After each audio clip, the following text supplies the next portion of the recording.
Sophia and Daniel.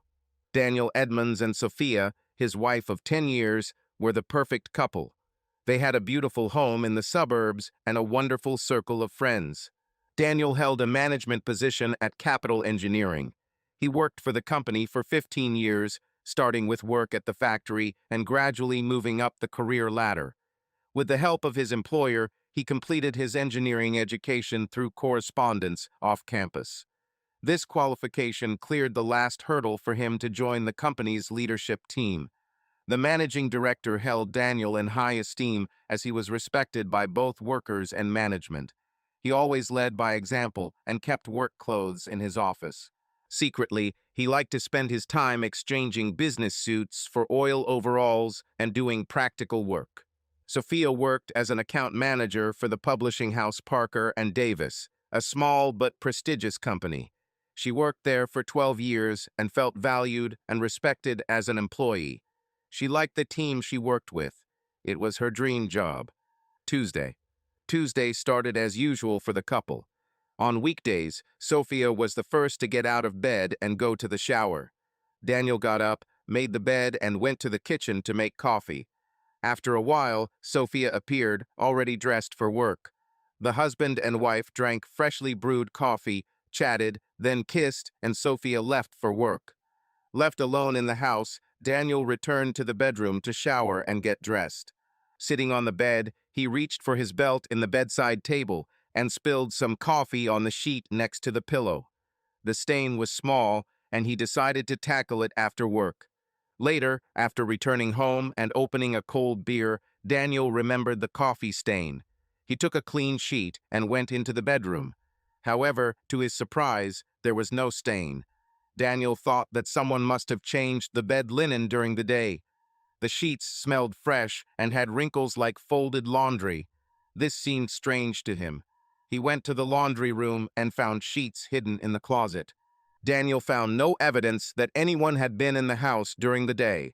However, this alarmed him. His thoughts were interrupted by Sophia's return. Daniel asked her how her day was. She replied that she was busy as usual. They had dinner. Daniel watched the news and Sophia talked to her mother and made plans to meet her friends for lunch on Sunday. They went to bed. Sophia fell asleep as soon as she touched the pillow. But Daniel could not sleep for a long time. Thoughts about the sheets haunted him.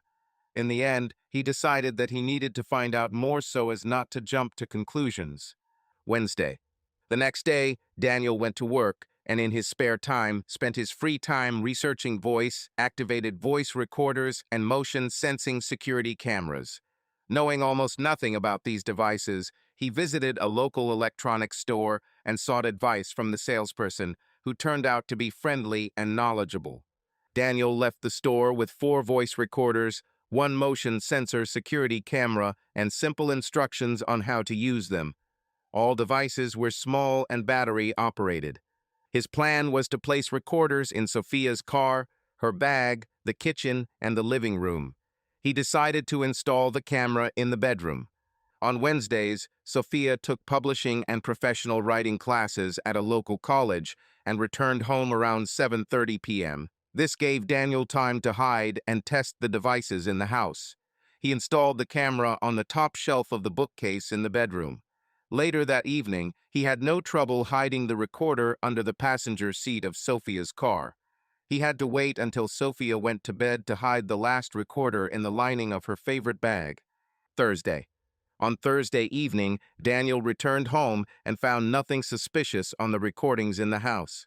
Sophia came later, and they cooked dinner together. The wine turned out to be delicious. The evening was filled with laughter and tenderness. Daniel wondered how long this would last. Sophia went to bed around 10 p.m. and Daniel said he would join her a little later. This gave him the opportunity to remove the recorders from her bag and car. He copied the data to his laptop and returned the devices to their place. Friday. Daniel left work early on Friday afternoon so he could listen to Thursday's tapes before Sophia returned. Recording Sophia's commute to work was a revelation for him. About 2 minutes after she left the house, she took a call, which Daniel could hear on both sides thanks to the phone's Bluetooth connection in the car. "Hello, Adam. How are you? Sorry for not responding to your message sooner, but you know I keep a secret phone in my car after work hours. We don't want my tough-as-nails hubby to find it, right? It's okay, Sophia. I just wanted to say how much I enjoyed our meeting. Lauren was a very pleasant surprise. Will she become a permanent member? Hope. I haven't talked to her yet, but she seemed to be absolutely delighted. I'll call her and see if she's ready for next week. Okay, let's hope. Maybe we can add another day to our schedule. Double the fun, you know. Listen, Adam, we already talked about this. The only time I can be sure Daniel is at work is on Tuesday afternoons when his team has some kind of strategy meeting.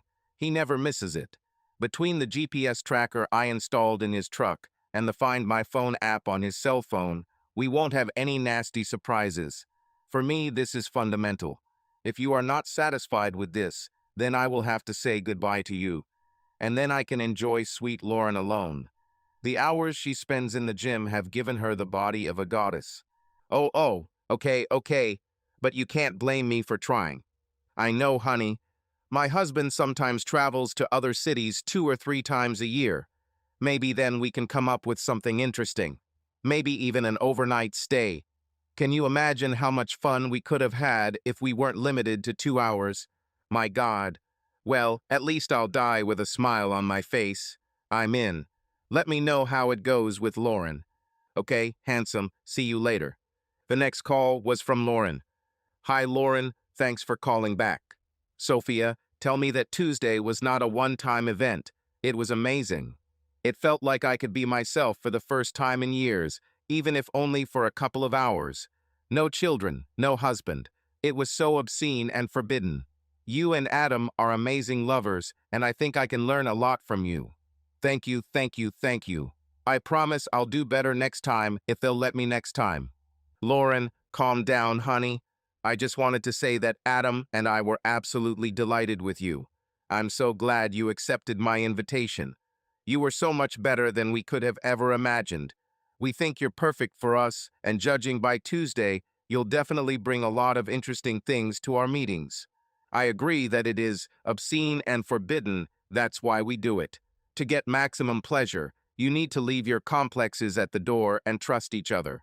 Whatever you want from me or Adam, just say it. There are no prohibitions for us. We're here to have fun. These couple of hours every week on Tuesday, we can switch off our regular life and discover or rediscover those sexy, edgy, exciting, taboo things that may have been in our past or hidden in our fantasies.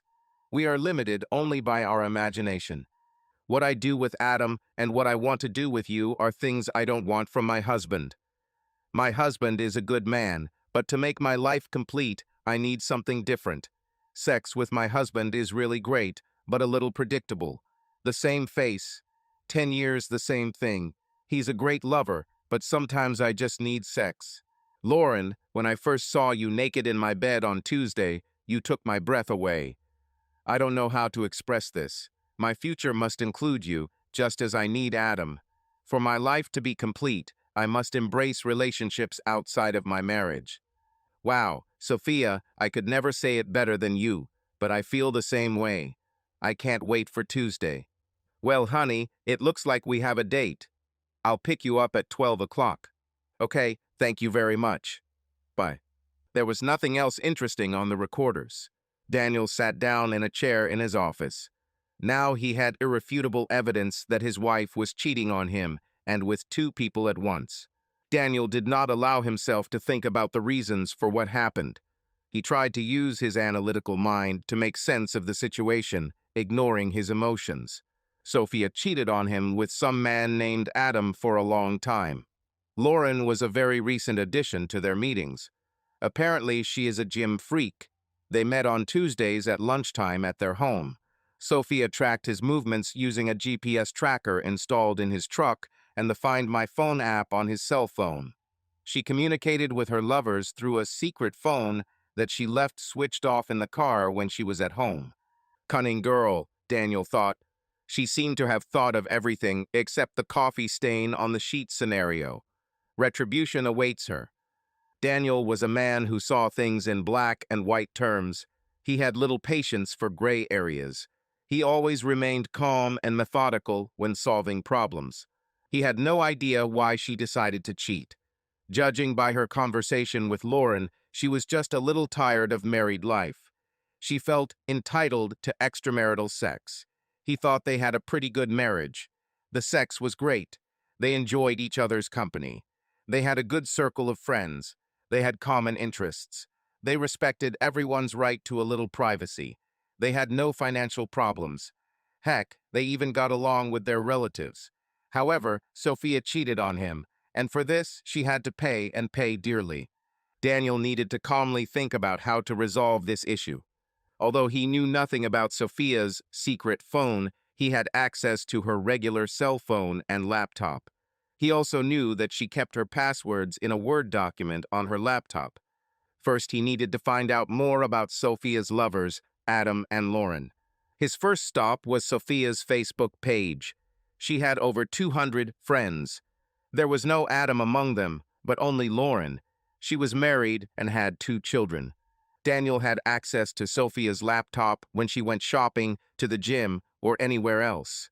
There was also no Adam in her contact list, but only Lauren. The listing provided Lauren Carmichael's home address, cell phone number, and email address. Lauren was one of Sophia's gym friends. Daniel has met Lauren and her husband Scott a couple of times. They lived nearby. If he were a gambling man, he would bet that Lauren was the one. Time will show. Daniel needed to gain access to Sophia's secret phone. He knew it would be blocked. There was no mention of this code in her password list. He was sure the code was in her bag. He would have to wait until Sophia and her bag were separated. If the opportunity didn't come sooner, he'd try it while she was showering in the morning. Saturday. The next morning, while Sophia was taking a shower, Daniel began searching through her bag, listening to the sound of water. A couple of minutes later, he found a small folded piece of paper with SP 8042 inches written on it. SP must stand for secret phone. Daniel quickly put the paper back in its place and returned her bag back to her backpack. Tomorrow, he will have access to Sophia's car when she has lunch with her mother. Daniel will have a couple of hours to find the phone and examine its contents. In preparation for tomorrow's lunch, Sophia had an appointment with the hairdresser at 10 a.m. This gave Daniel the opportunity to review Friday's data from her bag and car. On the way to work, Sophia called her mom to talk about Sunday lunch. She then made the next call to her sister Corina. "Hello, Corina. How are you?" "Hey, Sophia. Not that bad, thanks. What are you doing?" "I'm on my way to work, and I feel guilty about how it ended last time." "I know, Sophia. I'm embarrassed, too. Since I'm the only one you told about your affair, I simply had to express my opinion. And I'll say it again. You're doing the wrong thing, and by doing it, you're putting your marriage at risk. Daniel is a wonderful guy, and, from what you said, a great husband. He doesn't deserve what you do, and don't forget, he's a straightforward person. If he finds out, he will leave you like a hot coal, and you will deserve it. I think your judgment is clouded by a little lefty sex. You realize you are committing adultery, don't you? Stop doing this. Stop doing this right now. Perhaps it's not too late. Of course, you will have to live with your lies and betrayal for the rest of your life, but maybe in time you will again become the loving, faithful, and devoted wife and sister that I love. Corina, I hear what you are saying, but I think I know better what is needed for my marriage. My relationship with Daniel is becoming a little ordinary, especially in bed, so I started something on the side to satisfy my needs. I'm expanding my horizons. I am making myself a more complete person. I'm not leaving Daniel. I'm not going to invite Adam to move in with us. It's just a couple of hours a week where I can have fun with a very sexy man with a great physique. Sex with Daniel is okay, but sex with Adam is special. Understand that if I don't do this, our marriage could break down. And by the way, Daniel won't know about this. I organized everything so that he would never guess. He is too passionate about his work. He is not one of those who would suspect that his wife is walking around. So he will continue to live his loving, happy life with me, fully confident that I am the best wife in the world, and I will satisfy my needs from time to time, and everything will be great. Of course, every Wednesday morning I won't be able to walk properly, but Daniel is so in love that he won't even notice. I love Daniel and I need him. I chose a great man for myself. He is important to my social circle. All my friends are married. Without Daniel, I would be a lonely girl who would be a threat to them. My parents are happy with me because I am married to a decent and successful man. My company is happy that my marriage meets the standards they expect from their employees. I enjoy attending public events with a prominent and respected member of the community. So thanks to him, my life becomes much easier. But he makes things worse for himself by constantly nagging me about having children, complaining that it was part of our plan when we got married. Although I may have agreed to start a family then, I have changed my mind now. I just don't want children. He needs to understand that it is I who will carry the child for 9 months. I'll have to quit my job. My body will deteriorate. My way of life will be destroyed. He just doesn't want to listen to me. He treats me like one of his things. Anyway, I put this conversation off for another 12 months, and I think we'll have the same fight next time. Maybe I'll pretend I can't have kids or something. You can believe me, he will give in. He always gives in. Corona, if he were even more flexible, he would be completely henpecked. Sophia, we are walking in circles.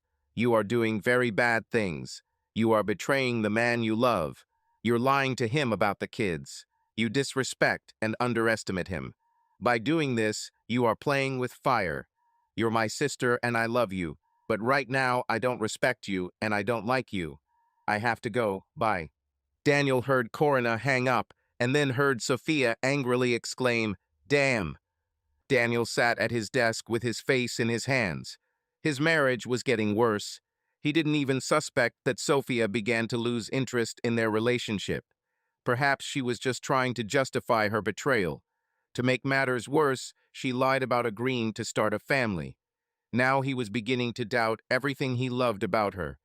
Their relationship seemed to be poisoned by her lies, deceit, and desire for something new. Daniel, however, couldn't decide whether to be angry at Corina for not telling him about his wife's affair or grateful for her fierce defense of him. Ultimately, he decided that blood is thicker than water, and Corina could not betray her sister's trust. He mentally thanked her for her support and devotion. Sophia returned from the hairdresser for lunch. The rest of the day they went about their business. Luckily, Daniel was busy in the garden and didn't have to see Sophia much until it was time to get ready for Nick and Julie's barbecue. The evening went well. Husbands stood at the grill with beer, and wives sat at the kitchen table with wine, laughing and talking. Throughout the evening, Daniel noticed that Sophia acted as usual, cheerful, lively, and charming. He tried not to show what was eating him. Sunday. Sophia and her mother left for a girls' lunch at 12:30, and Daniel began looking for the secret phone. 5 minutes later, he found it in the map pocket behind the passenger seat. The charger was nowhere to be seen, so Daniel assumed it was in her office. He entered the passcode, and the phone revealed its secrets. He first looked at the applications and didn't find anything special except her secret Hotmail. He opened the mail, but found nothing but a basket containing a dozen letters between Sophia and Adam. Adam's mailing address included his last name. Daniel recognized the last name. It was Adam Paynton, her colleague. Apparently, their relationship began about 3 months ago. In the first letters, Sophia mostly set rules for Adam to avoid getting caught. Contact was only possible through her Hotmail or secret phone. Sophia warned that the phone was turned on at work or on the way there and back, but turned off at home. The texts indicated that Adam had a phone number, which Daniel wrote down. One of the posts discussed Lauren's first time with Adam and Sophia. This also included Lauren's number. After searching social media, Daniel discovered that Adam was married to Elle, and they had 3 young children. Elle works at a local travel agency. Lauren was married to Scott, an auto repair shop manager. Armed with this information, Daniel decided to consult Rick, his brother and close friend. They agreed to meet at the bar at 8 o'clock. "Hi, Rick. Thanks for coming. Glad to see you." "Danny boy, you know I'm always a sucker for an interesting story. Let me go get a couple of beers while you find a place to sit. Okay, here's the short version. Sophia is cheating on me. She's been sleeping with some guy from work for about 3 months. They recently got one of her friends involved. The three of them meet at our house during lunch break on Tuesdays. Sophia tracks my movements using a GPS tracker she hid in my truck and the Find My Phone app on my cell phone. She has a secret phone and a secret email. Mail for communicating with lovers. I began to suspect something was wrong on Tuesday and confirmed it all over the weekend. Damn, Daniel, you're wasting no time, Rick exclaimed. Despite all her planning, catching her wasn't that hard. Maybe I'm just lucky. She doesn't know I'm aware. She calls me her naive husband. I think this could backfire on her very soon. Honestly, everything turned upside down inside me. I don't know if it's anger or despair. I thought we had a great marriage. But apparently Sophia doesn't think so. I love her madly, but her betrayal, disrespect, and lies have become a real punch in the gut. Rick, she did this in our bed, for God's sake. I'm furious right now, and I think divorce is the only solution. On the other hand, I've reached the point where I need advice from someone with a cool head and common sense. I need to decide what to do next, and that's where you come into play. Should I expose her? Offer counseling? Give her a beating? Ignore all this and become a submissive husband? Get a divorce? Help me, Rick. Rick sat down opposite his brother and, looking at his beer, replied, Daniel, I'm no expert, but to start with, I would hire a lawyer and not some cheap crook. Find one who has a good reputation. Of course, it will not be cheap, but believe me, you will not regret it. They will be able to advise your legal options and how to protect yourself. Once you have the facts about the consequences of divorce, you will be able to make a more informed decision. And if things go south, you need to. There will be someone who can fight for you. Also, you need to think about whether you want Sophia in your future. Can you forgive her? Can you live without her? Will you ever be able to trust her again? Can you put up with her cheating? Remember, once a cheater, always a cheater. And for now, don't let Sophia know that anything is wrong. Once this comes to light, things could go wrong very quickly. Right now, you're one step ahead of her. Use it to your advantage. And finally, don't do anything stupid. Okay, brother, tomorrow I'll start looking for a lawyer. Thanks for the advice. I'll try not to do anything stupid. On the way back home, Daniel mentally rehearsed his normal behavior. He wasn't sure he could handle it. When he arrived, Sophia was sitting on the sofa with a glass of wine and a novel in her hands. She smiled her special smile. He leaned over and kissed her. Ugh, the smell of beer. Has your brother seduced you again? She exclaimed, trying to hide her laughter. No, honey, just a couple of beers while we discussed the world's problems. And maybe a couple of dirty jokes. I'm going to take a shower to wash off the smell of the bar and brush my teeth to get rid of the smell of beer. See you in bed. Okay, I'll finish the chapter and get up. Just don't be late. Go to work tomorrow. Okay, Daddy, she said with a smile. Monday. The next morning, Daniel arrived at the office and was greeted by Melissa, his executive assistant for 3 years. She was an indispensable member of his team, and he considered her a trusted friend. Melissa informed him of the plan for the day and relayed the messages. Daniel then called Mike Downey, the head of the company's legal department, and asked if he knew a good family law attorney. Hi, Daniel. I never thought I'd hear such a question from you. I'm so sorry. Gemma Aiden is the best in the business. She's straightforward and serious, but she's hard to get an appointment with. Can I call her and try to set up an appointment for you? I'd be grateful, Mike. Let me know how things go. Mike called her office and was able to set up a meeting for the next day. Tuesday. Tuesday was tough. Daniel had to wake up next to his wife, knowing that this afternoon she would be having sex with Adam and Lauren in their bedroom. However, he managed to keep his cool and send the unsuspecting Sophia to work. Sophia, on the contrary, looked slightly distracted and joyful. Daniel went to work as usual. His meeting with his lawyer was scheduled for 11:30. Arriving at the office, He smiled at Melissa and discussed with her the plan for the day, specifying which tasks could cause trouble. He warned that he would be absent from 11 o'clock to 12:30. Melissa noticed something alarming in his eyes, but being the professional she was, she didn't ask any questions. Instead, she helped redistribute his tasks to make his day easier. At 10 o'clock, Melissa brought him a large coffee and an even larger croissant, accurately guessing his sudden hunger. Daniel thought it was almost scary how she anticipated his needs. Realizing that Sophia was tracking his movements via GPS and an app, he decided to leave the truck at work and take a taxi to his meeting with the lawyer. Before leaving the office, he asked Melissa to keep an eye on his phone's standard practice in her duties. In a meeting with Gemma Aiden, Daniel detailed the collected audio recordings, texts, and emails. Gemma explained that their state adheres to the principle of no fault. That is, if there are no children, the property is divided in half. Before the meeting, Daniel provided a complete list of joint assets. Gemma assured him that everything would be fine if it came to divorce. Daniel mentioned that Sophia, Adam, and Lauren were probably spending time together now, and that he had installed surveillance devices in the house. Gemma said the recordings could not be used in court, but could be useful for leverage during the divorce process. She also advised Daniel not to make hasty decisions until his emotions had subsided and suggested that he focus on the legal aspects of the case. Daniel asked if Adam and Lauren could be listed as co-defendants in the divorce papers. Gemma replied that it was possible, but it would bring no practical benefit other than embarrassment to them. However, Daniel insisted on it.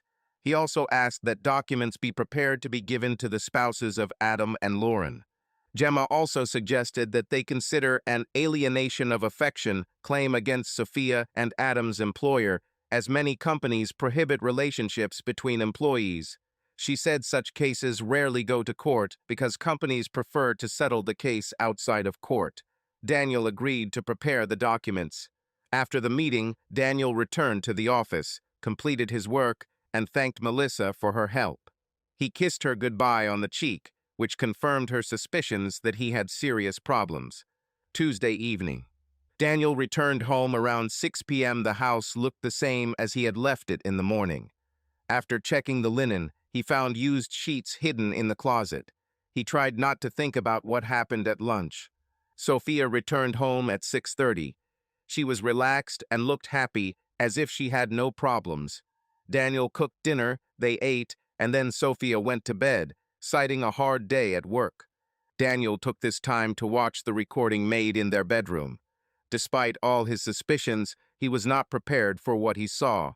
He became physically ill. He cried until his tears dried up.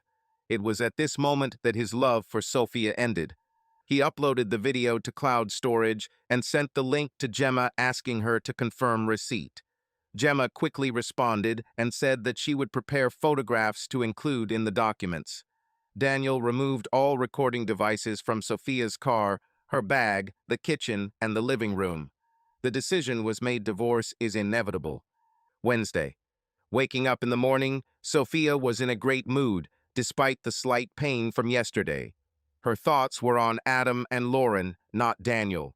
She dreamed of her next meeting with them. Daniel, on the other hand, was focused on the details of leaving the marriage. He removed the camera from the bedroom before leaving the house. At the office, he spoke with his boss, Dave Simmons, and took 2 weeks off. He then discussed the situation with Melissa, shared his plans, and asked her to maintain a semblance of normalcy in front of Sophia. Daniel told Melissa that Sophia was tracking his movements through the truck's GPS tracker and the Find My Phone app. For a moment, shock flashed across Melissa's face. She did not expect such behavior from Sophia. For the rest of the week, I'd rather Sophia not know too much about my movements, Daniel said. So I'll leave the GPS tracker and old phone in the office during office hours. You can keep an eye on them if necessary. Melissa, as always, agreed to help. The next task was to find a place to stay. Daniel scoured real estate websites and selected 6 properties that fit his budget. Over the next 24 hours, he inspected several apartments. The 4th option turned out to be ideal: a furnished two-room apartment with a garage and spacious storage space. It was close to work and available for immediate occupancy. In addition, it overlooked the park and gave a feeling of comfort. After checking the documents, the realtor promised to provide the keys the next day. Daniel returned to the office and called his lawyer, Gemma. "I thought it over," he said, "and after watching the video, I finally decided that our marriage has no future. I want to go through with the divorce." They agreed that Sophia, Adam, and Lauren would be notified of the divorce on Friday. Sophia will receive the papers first at 3 p.m. The alienation of affection claims will also be directed at the CEO of the company where Adam and Sophia work. Gemma agreed to send copies of the materials, including photographs and videos, to Adam and Lauren after the documents were served. Daniel also mentioned that he was preparing a one-page description of the circumstances surrounding Sophia's infidelity, including names, dates, and other details. He wanted to use the document in conversations with parents and include it in packages for Adam and Lauren. Gemma agreed to check the text. After finishing the document, Daniel sent it to Gemma. This meant that all legal aspects were prepared. He bought a new phone and number and had Melissa set it up. She gave the number to boss Dave Simmons, and Daniel himself gave it to Gemma, brother Rick, and asked them to keep the number secret. He later called Rick to talk about his decisions and express his gratitude for his support. Wednesday evening. On Wednesday evening, Daniel returned home around 6. Sophia arrived later, around 7:30, after her publishing and professional writing classes. Dinner went smoothly. After eating, Sophia busied herself with her studies, and Daniel, with a glass of whiskey, read technical magazines. An hour later, they went to bed. Thursday. Daniel tried to stay focused. In the morning, while Sophia was taking a shower, he prepared breakfast and turned on the news. Half an hour later, Sophia appeared in the kitchen, dressed and ready to work. Over breakfast, they discussed plans for the weekend. A barbecue awaited them on Saturday, and lunch with Sophia's parents on Sunday. At one point, Daniel hugged Sophia a little longer than usual. "Everything is fine?" she asked with a hint of concern. "Yes, everything is fine," he replied. Sophia looked a little embarrassed, but went to work. Daniel went to work and handed over his old phone and GPS tracker to Melissa. While he was there, the realtor called him and told him that his rental application had been approved and the keys could be picked up after paying the first and last months of rent. Daniel noticed that Melissa was worried about him. He asked if she wanted to go have coffee and talk. Melissa offered to bring coffee and pastries to his office. Daniel realized that this could be an emotional conversation, so he agreed. Melissa returned and closed his office door. "Daniel, can you handle it?" Melissa asked, tears shining in her eyes and a box of tissues in her hands. "I hope so, Melissa. I thought I had the perfect marriage, but it seems I was wrong. I've had time to think about my life with Sophia, and I can't figure out what's going on. It's hard to believe that tomorrow night I will be sleeping alone in a new bed in my new apartment. Some aspects of my life will remain the same, but what is most precious to me will disappear." Daniel took one of Melissa's napkins. "Melissa, tomorrow is going to be a hard day. A lot of people will be hurt. Most of them are completely innocent. I'll have to tell my parents and Sophia's parents about this tomorrow afternoon. Sophia's two lovers are married and have children. I'm afraid that 3 families will be destroyed because of their stupidity. But I have to focus on the positives. I have a great job. I work with wonderful people, especially you.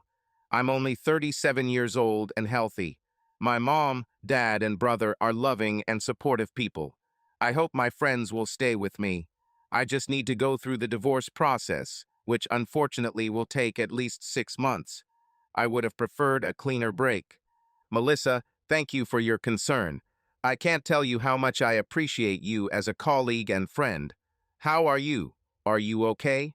Oh, Daniel, I feel helpless. I see that you feel bad, but I don't know how I can help. You do everything you can and even more. I can't tell you how much I appreciate everything you do. You know when to be close and when to give me some space. You tolerate my bad moods, manage my workload, correct my mistakes, tell me when I'm wrong. You know what I'm thinking even before I realize it. On Tuesday, which was one of the hardest days of my life, you took all the troubles away from me, and your unexpected coffee and pastries were perfect. Let's just enjoy these brownies and not worry too much about what we can't change. Daniel sat down next to Melissa on the couch, and they hugged. She looked at him and smiled. Nothing more was said, and life went on. Daniel's to-do list was getting shorter and shorter.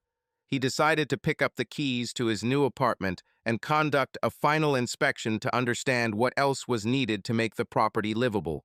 He bought bed linen and towels and stopped at the supermarket for what he needed. He also bought a good coffee maker, subscribed to cable TV and the internet, and also bought a decent TV. Over the course of the week, he packed up his tools and other things from the workshop. He took a few boxes to the warehouse behind the garage next to his apartment. The main move was planned for the next morning after Sophia left for work. Rick offered his help, more as moral support than physical support. Later in the evening, Daniel decided to return to the office to pick up his old phone and GPS tracker before heading home. Melissa looked a little happier, although still far from happy. Together, they sorted out current work tasks. Even though he was on vacation, Daniel appreciated the opportunity to take a break.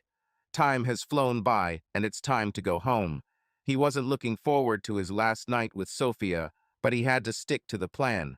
On his way home, his phone rang. It was Sophia. She suggested going to an Italian restaurant with their friends Samantha and Dylan. Daniel agreed, but only on the condition that he could try her risotto. They agreed to meet at home in an hour. When he arrived home, he changed into clothes for going to the local Italian restaurant.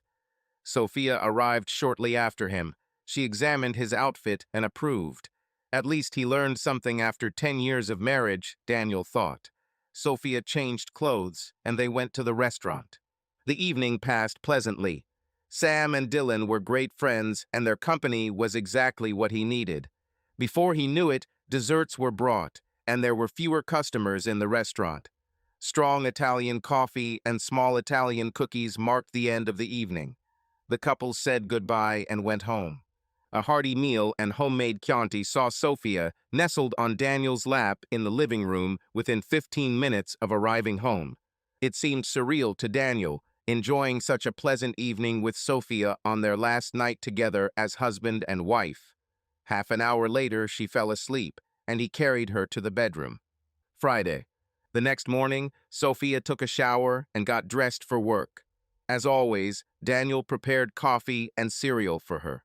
He was so reliable, Sophia thought. She looked at him with conflicting feelings. She was sure she still loved him, but for the first time she wondered if she was still in love with him.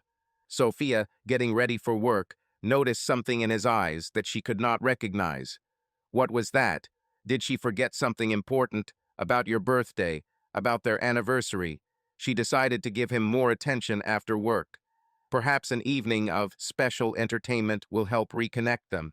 Sophia went to work, not suspecting what a hurricane of events awaited her, who turned out to be clueless now. Daniel had a very busy day ahead of him. He first went to the office, where he greeted Melissa with a hug and left her with his old phone and GPS tracker.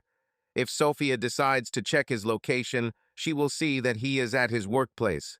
Then he returned home, where Rick was already waiting for him. Together, they began packing Daniel's personal belongings into the truck.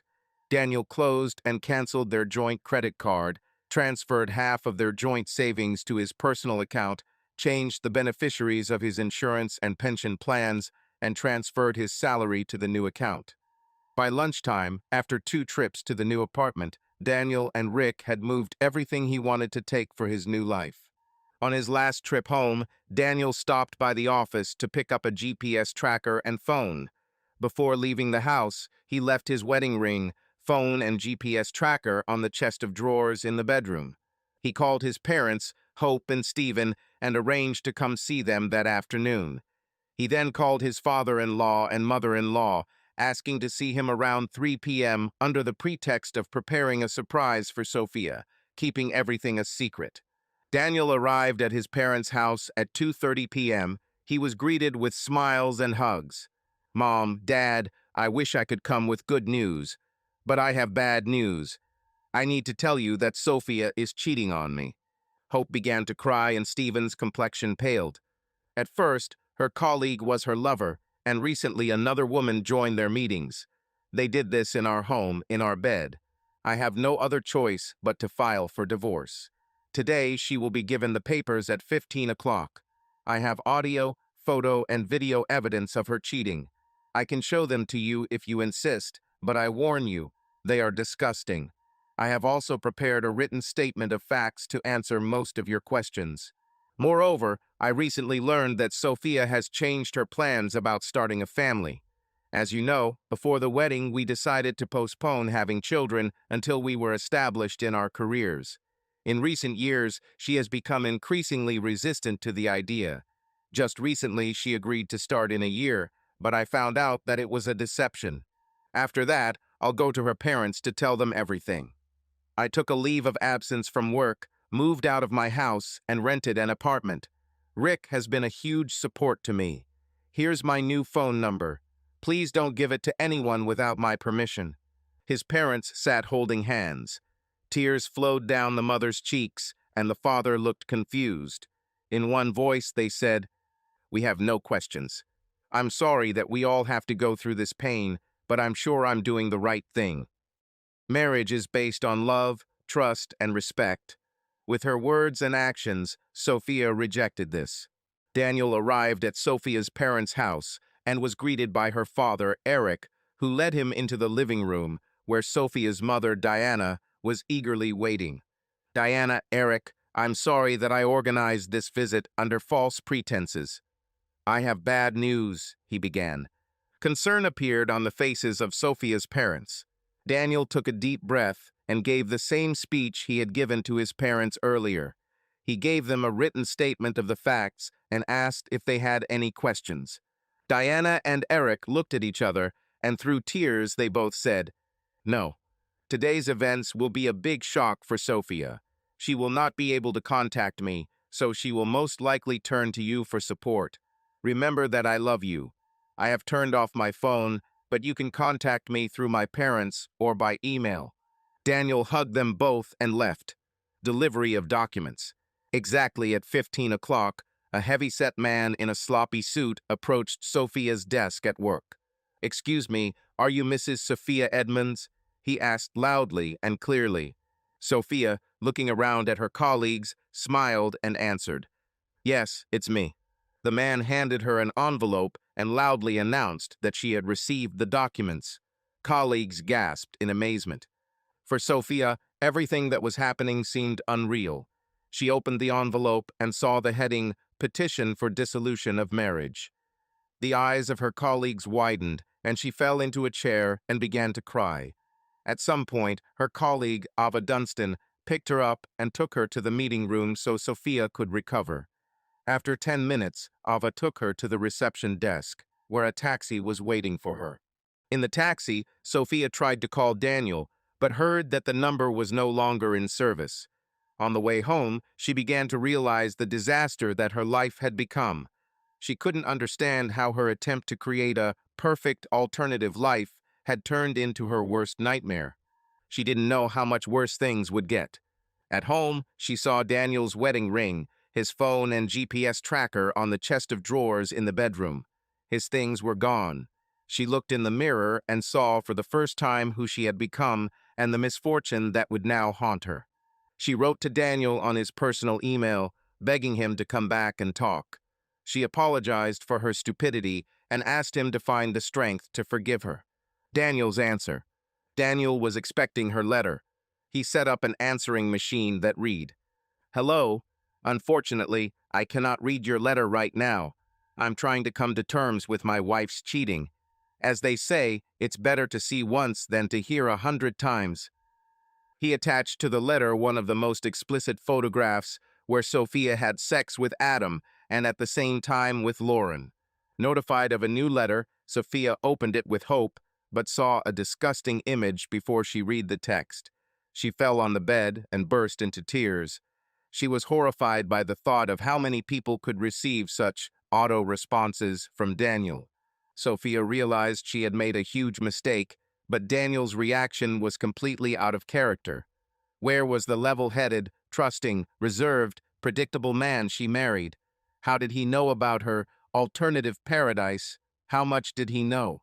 How long? She never gave him any reason to suspect her. She tried to rationalize her actions as a little raunchy fun on the side. She planned everything so carefully. If he knew about the GPS tracker and the ability to track the phone, why didn't he talk to her before unleashing this barrage of indignation on her? How could he so easily throw away 10 years of marriage because of one stupid mistake? After all, things weren't supposed to be like this. She did not yet understand that her torment had only just begun. After Sophia calmed down a little, she decided to take a closer look at the divorce documents. She took the papers out of the envelope and a handwritten note fell onto the floor. Picking it up, she read, "Sophia, as you already know, I have decided to file for divorce. It will come as no surprise to you that the grounds for divorce were adultery. I've known about your affair with Adam and Lauren for a long time. I've spent too many sleepless nights lying next to you and asking myself, why did you choose this path? I am confident that I was a loving, attentive, and devoted husband. Perhaps one day I will give you the opportunity to explain my actions. However, I think you should know a few things. I moved my things out of the house and moved into a new apartment. I changed my phone number.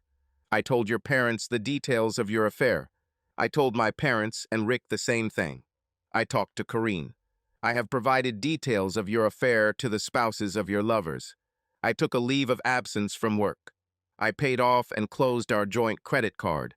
I transferred 50% of our joint savings to my personal account. I will pay 50% of the mortgage and utilities until you find another place to live. After this, the house will be sold and the net profit will be divided equally. I have filed a claim for moral damages against your employer for failure to comply with the terms of the contract regarding morality and the prohibition of fraternization. I apologize if I missed any important points. Please respect my desire to have no direct contact with me for the foreseeable future. Any communication with me must be through my lawyer. Her contact details are included in this packet. Daniel. Just when Sophia thought it couldn't get any worse, it got a lot worse. She sat on the bed, sobbing, and tried to figure out what to do. At 6:30, her phone rang. It was her mother. "Daughter, are you okay?" she asked. "Mommy, it was the most terrible day of my life," Sophia answered, sobbing. "Daniel filed for divorce and left me. All his things were gone. He also did other terrible things. I can't reach him to talk. I'm sure if we could talk, we could work things out. I feel so lonely here. Sophia, I have to tell you that Daniel came to me and his father this morning and explained the reasons for his actions. Before this, he discussed everything with his parents. He told us many details about your behavior. He said he moved into an apartment and changed his phone number.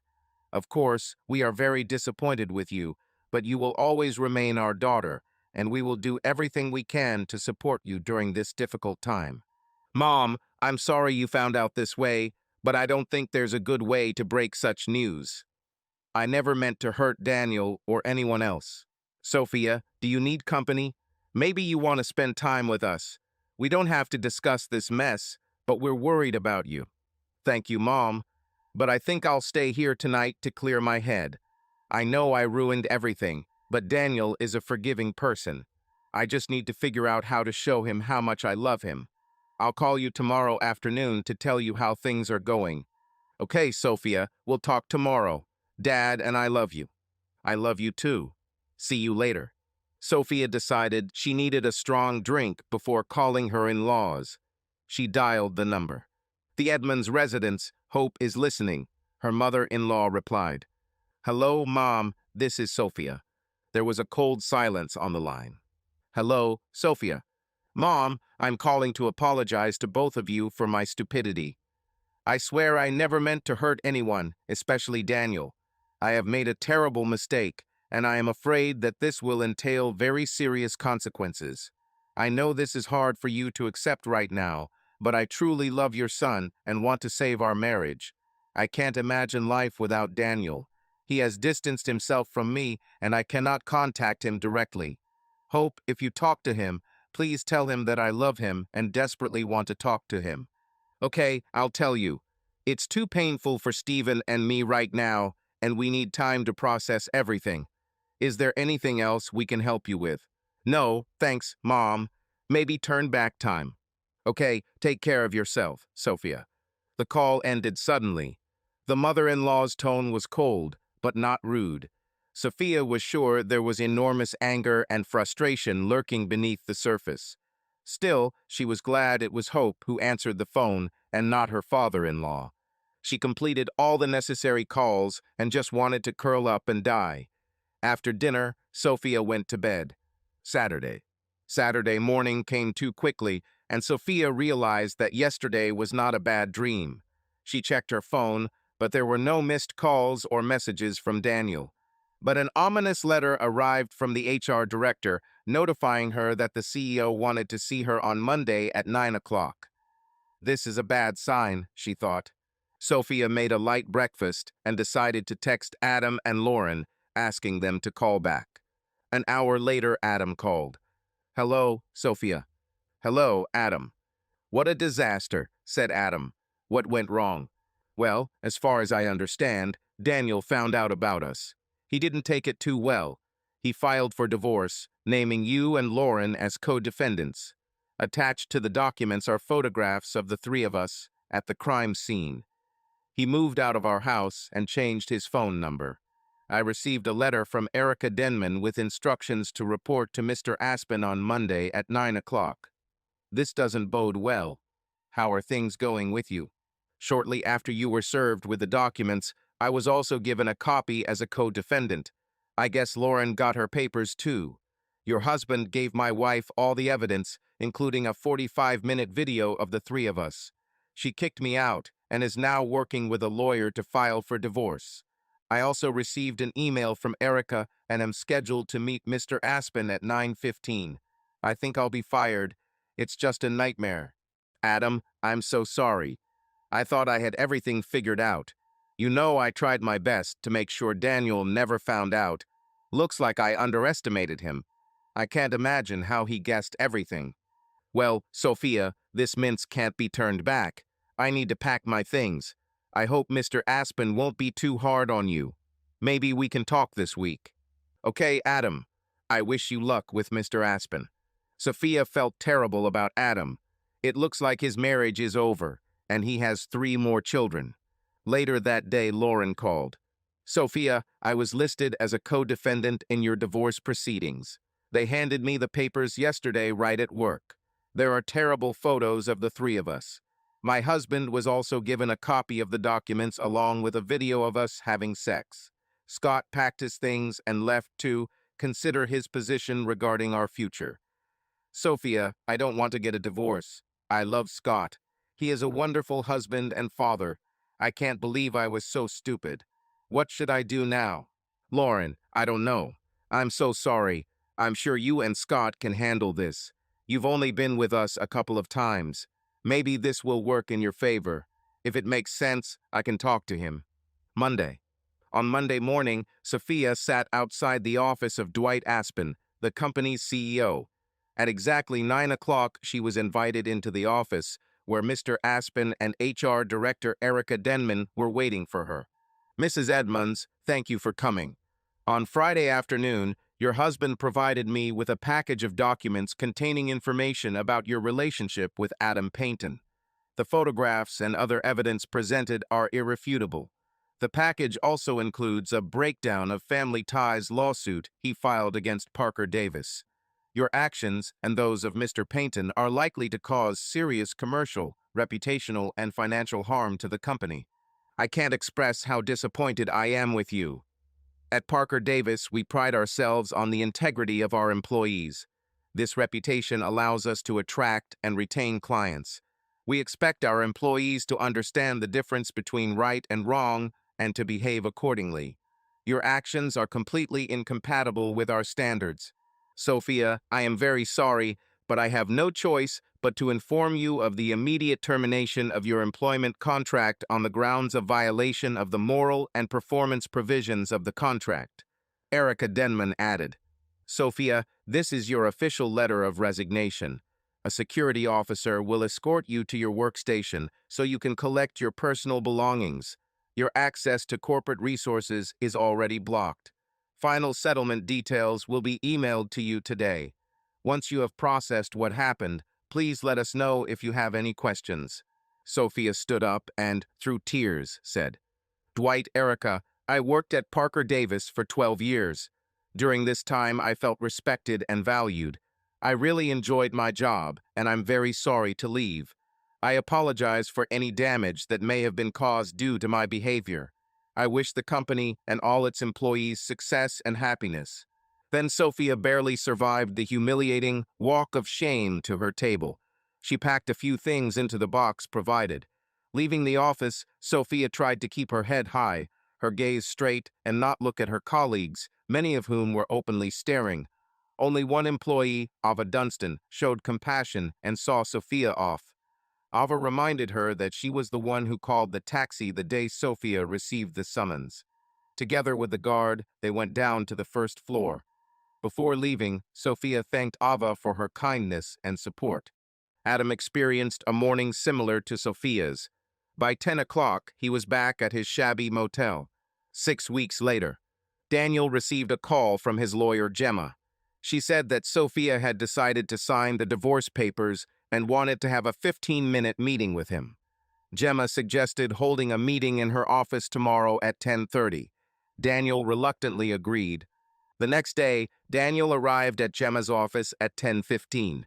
The secretary led him into a small meeting room. 15 minutes later, Sophia came in and sat down opposite him. This was the first time she had seen him since the divorce papers were served. Her stomach twisted, but she knew she had to control herself. Her first instinct was to hug him, express her boundless love, and beg for forgiveness. But she knew it was pointless. Hello, Daniel. Thank you for agreeing to meet.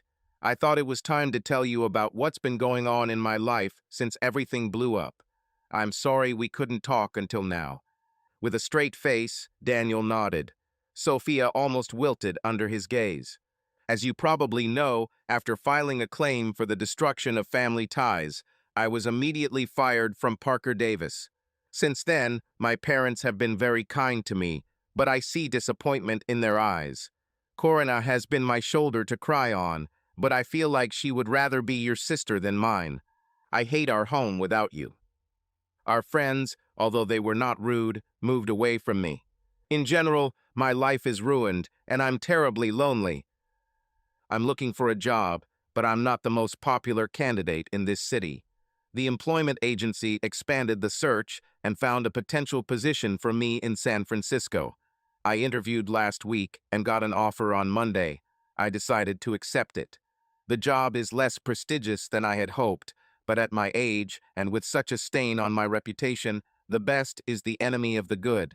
You need to start in 4 weeks. Given the circumstances, I believe that a new city, a new job, a new home, and new friends will give me the opportunity to start building my life anew. I hope I learn from my mistakes and become a better person. With your consent, I will start looking for a realtor and selling our house. If all goes well, it will sell quickly, but you may have to complete some details after I leave. Thank you for the fair terms in the divorce documents. I signed them. My lawyer's contact information is attached. For the future, I take full responsibility for the destruction of our marriage. You are the perfect husband and my best friend. I understand that I have greatly ruined your life and hurt many others, including our families. To you and them, I unreservedly apologize. I don't know why I took this path. My therapist and I are discussing this, but I'm not close to an answer yet. Daniel, this is probably the last time we talk. Before I leave, is there anything you would like to tell me? Daniel looked at Sophia, mulling over her words. He understood the importance of his answer. After a minute, he took a deep breath and said, Sophia, thank you for coming today. I know it wasn't easy. Thanks also for the apology. I agree that the events of the last 2 months have destroyed the souls of many people. First of all, I know that your life is ruined, probably forever. I understand that every day when you get up in the morning and look at yourself in the mirror, you see a liar and a cheater, a person without honor who cannot be trusted. Every time you visit your parents, they will try to hide their disappointment. They will wonder where they went wrong and what they did to deserve this shame. From time to time, I hope you will think about your lover's children who lost their father because of your disgusting behavior. When you meet new colleagues in San Francisco, you will not know whether your reputation has reached them. The publishing industry isn't that big and word travels fast, if you know what I mean. I'm sure that every night before you go to bed you try to wash away the smell of betrayal. But don't you understand that there will never be enough water? Anyway, I'm sure you convinced yourself it was worth it. Sophia could not believe that her husband, whom she loved so much, was capable of attacking her so cruelly and vindictively. His calm tone combined with the hatred in his eyes was chilling. She didn't recognize the man sitting opposite her. She couldn't believe she did this to him. Sophia tried to remain collected, but she knew it was useless.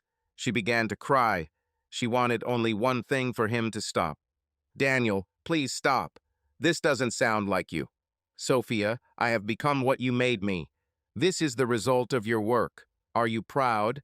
If you have nothing more to say to your naive and pliable future ex-husband, I need to get back to trying to pick up the pieces of the life you so thoughtlessly destroyed.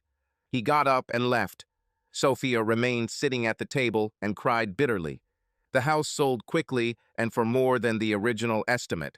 Daniel and Sophia received their shares, each of which turned out to be quite significant. Sophia started a new life in San Francisco. Daniel has settled into his bachelor life. His apartment began to become a home. At first, he was in no hurry to start a new relationship. He had a family that supported him. Sometimes he visited Sophia's parents for a home-cooked dinner. He and Corina sometimes dined together, sharing their shared loss of a man they both loved. The work took as much time as he was willing to give it. Melissa had a special place in his heart. His lawyer, Gemma Aden, obtained a large settlement from Parker Davis for the lawsuit. Daniel and Sophia never saw or spoke to each other again. Subscribe to our channel so that your love doesn't cheat on you, and go ahead and listen to the next story, because this story is nothing compared to the next one. If you're under 18, don't even think. Click to the next one. Click to the next one. Click to the next one.